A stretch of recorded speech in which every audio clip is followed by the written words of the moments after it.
Hi, Maisie. I wish you were sitting in my office as we're going over this on my laptop, but I figured I could at least send you a couple of lessons this way. I will find a better way of doing it at some point. I might be able to get a PowerPoint that I dub.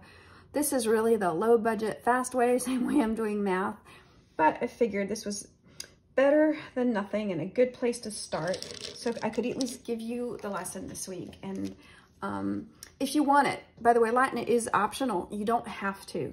I'm finding that some kids want to do it and want to dig in, and some don't. And so it really is up to you. I do want to tell you that I've talked to the people at the National Latin Exam, and we are going to be able to still take it online, even though we missed our date. So I'm excited, and I will let you know details as soon as I have them. All right, so I don't know in how much detail I'll go through all this. And just keep in mind that I'm putting these under my phone when I'm filming, but sometimes there's not enough room on the paper. So this is off the page for you. And it is what it is. So I'll do my very best with it. These are all our words for the week. Limen, liminus, you can see as third declension, because the is. And I'm trying to think, I can't think of a derivative right now. Oh, I know, it is subliminal. And it's gonna run off the page, right? Subliminal, kinda, hopefully. But it's like right under the threshold. Cupiditas again is third declension. And that's where we get Cupid. Cupidity is this weird, hardly ever used word that means desire. Senectus, senectutus, again, third declension. And that's sort of cousin to the adjective senex, senes, where we get the word senile. Then somnus, meaning sleep. This is, you know, it is second declension, right? And somebody who's sleeping a little bit is somnolent. This quidam, a certain one, it just is what it is. There's no real derivative to help you. I do encourage you to really memorize this because you're gonna have to know it. By the way, I will send you a quiz for 10B. I just haven't gotten around to it yet, and you can submit your homework.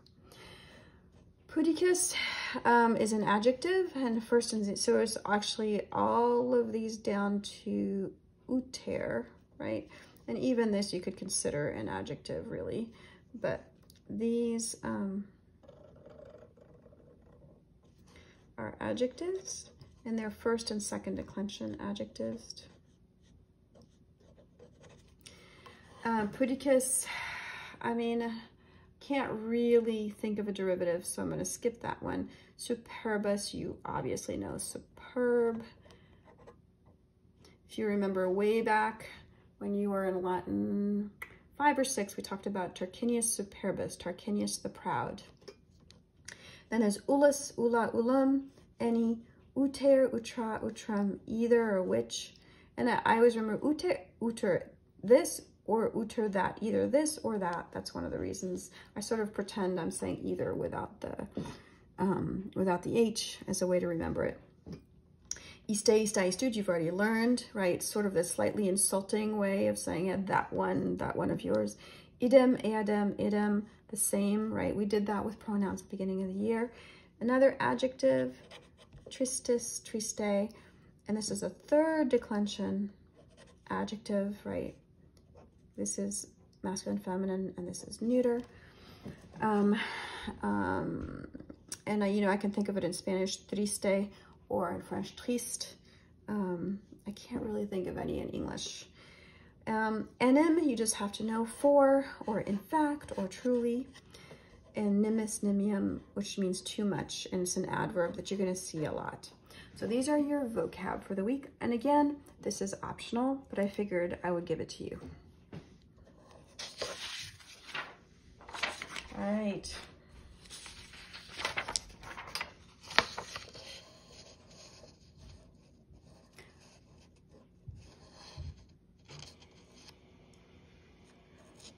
Not a lot of space on this one, but let me go through this quickly.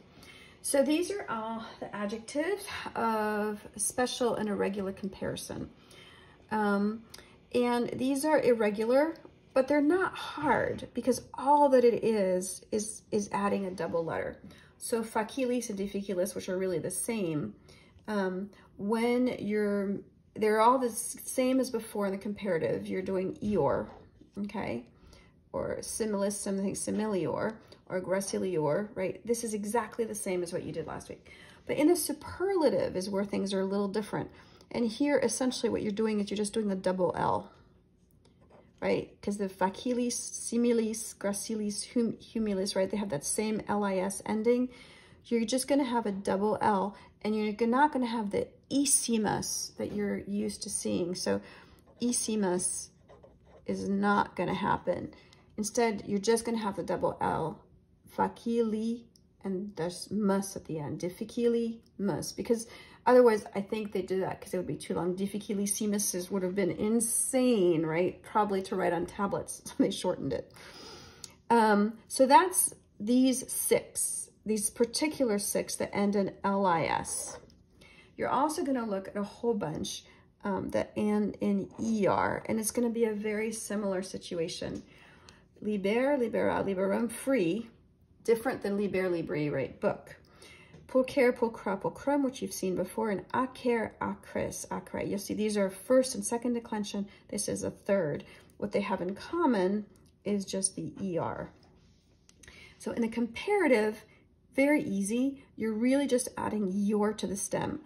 But you have to be careful that you know what the stem is. The stem is what is liber, so liber ior. But here, the stem is chr, so pulcrior, right? And here, acer, acris, the stem is acri, so acrior. So the only thing you have to be careful of the stem.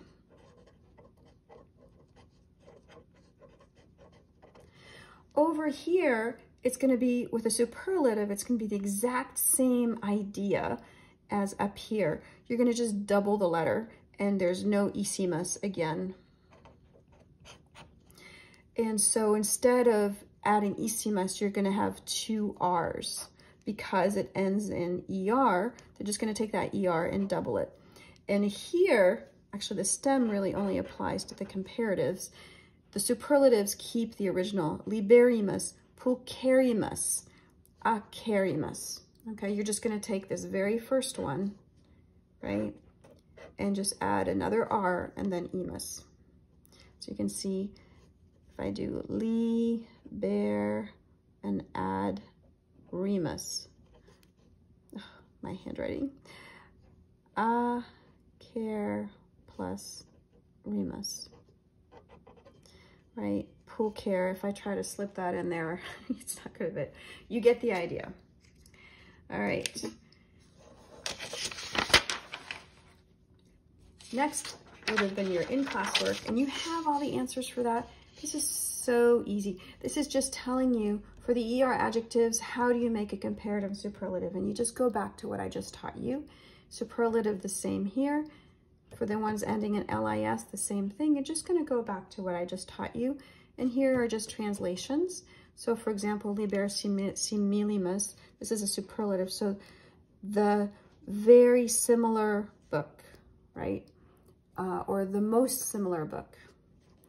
Liber difficilior, the more difficult book, etc., etc.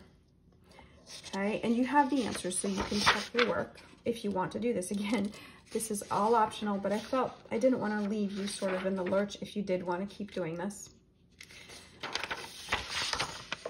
And then here is the homework. Again, just let me know what you want to do. It will depend on how overwhelmed you feel with everything at home.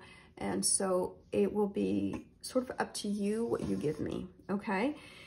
This is a very cool translation. And even if you don't do it now, I hope you do it at some point, because this is Caesar's actual work of De Bella Gallicum, which is about the war with France, or the Gallic War. And this is his actual words and his style. And he was a person who had a very particular style. He had very long sentences, grouped a lot of clauses together to try to be very efficient with his words. So it's not the easiest, but it's kind of cool. And if you want to attempt it, I will definitely show you how. You certainly have the answer, so you can do it on your own, but I can also show you how to think through it. All right, Maisie, hope you're doing well, and I look forward to seeing you when this is all over.